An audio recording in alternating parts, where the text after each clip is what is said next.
Hello, আসসালামু আলাইকুম guys. চলে আসলাম আপনাদের মাঝে নিয়ে সুন্দর একটা ভিডিও। এইভাবে হাঁসের মাংস রান্না করতে চাইলে আমার ভিডিওটা ভালো করে দেখতে থাকে। আমি যে যে উপকরণ নিচ্ছি, 2 কেজি মতো মাংস নিয়ে নিচ্ছি, তারপর পেঁয়াজ দিচ্ছি পরিমাণ মতো, হলুদ নিচ্ছি, এখন ধনের গুঁড়া দিব পরিমাণ মতো,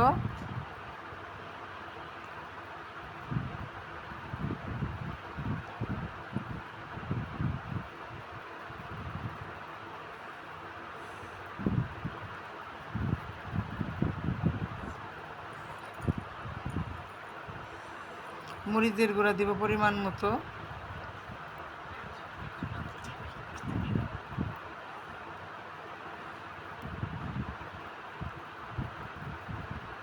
এখন দেব এলাচি,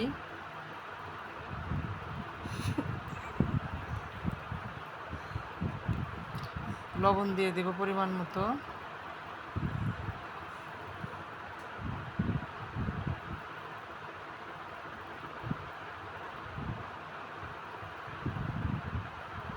আদা রসুন বাটা পরিমাণ মতো,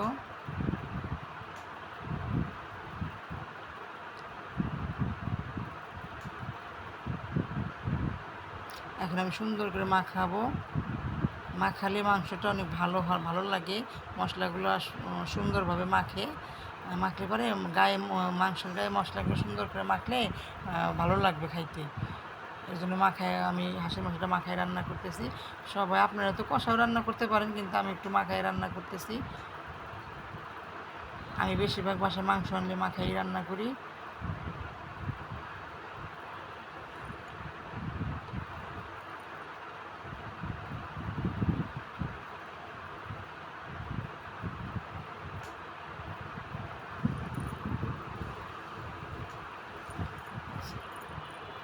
এখন মাখানো শেষ আমার। এখন একটু পরিমাণ মতো পানি দিয়ে চারপাশে করে দিব। দেওয়ার পরে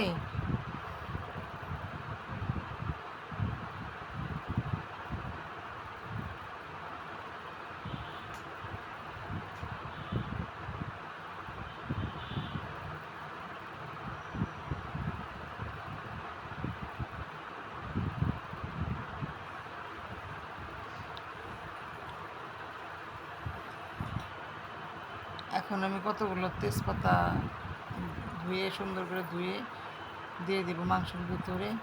আপনারাও বাসায় চেষ্টা করবেন যাতে মাংস রান্না করার জন্য।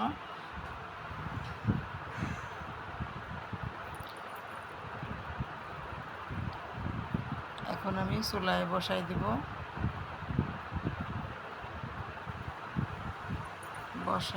বসানোর পরে একটু নেড়ে চেড়ে 5 মিনিট পরে নেড়ে চেড়ে দেবো।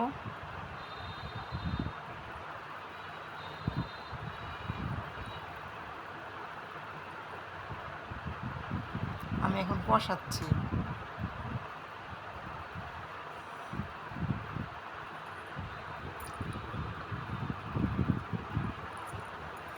একটু পর নাড়া দেবো। নাড়া দেওয়ার পরে কষানোর মাঝখানে আমি একটু আলু দিয়ে দেবো।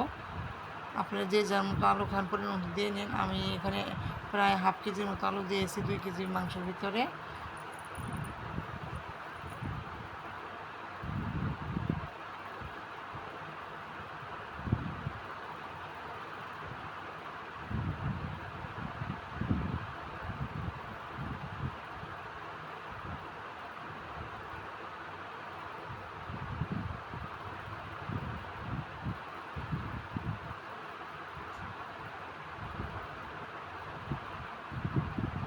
আমি এখন আবার একটু ঢেকে দেব 5 মিনিট। ঢেকে দেওয়ার পরে 5 মিনিট কষানো হওয়ার পরে তারপরে আমি আবার দেখব। দেখুন গাইস, আমার মাংসটা কি সুন্দর কষানো হচ্ছে। আমি একটু রসুন দিয়ে দেব, কারণ আমাদের বাসায় সবাই রসুন খেতে ভালোবাসে ঘরে। এই জন্য আমি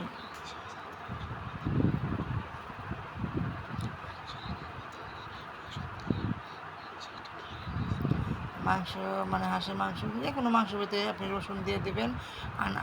আমার রসুন দেওয়ার চেষ্টা করবেন। আমি একদম ধরাতে দিছি, কিন্তু মাংসের ভিতরে রসুন দিলে খেতে ভালো লাগে।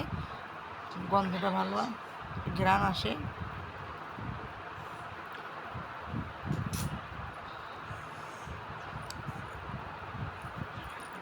দেখেন গাইস, আমার কষানো হয়ে গেছে। আমি এখন একটু ঝোল দিয়ে দিছি। তারপরে আমি প্রায় 20 মিনিটের মতো রান্না করে নিব।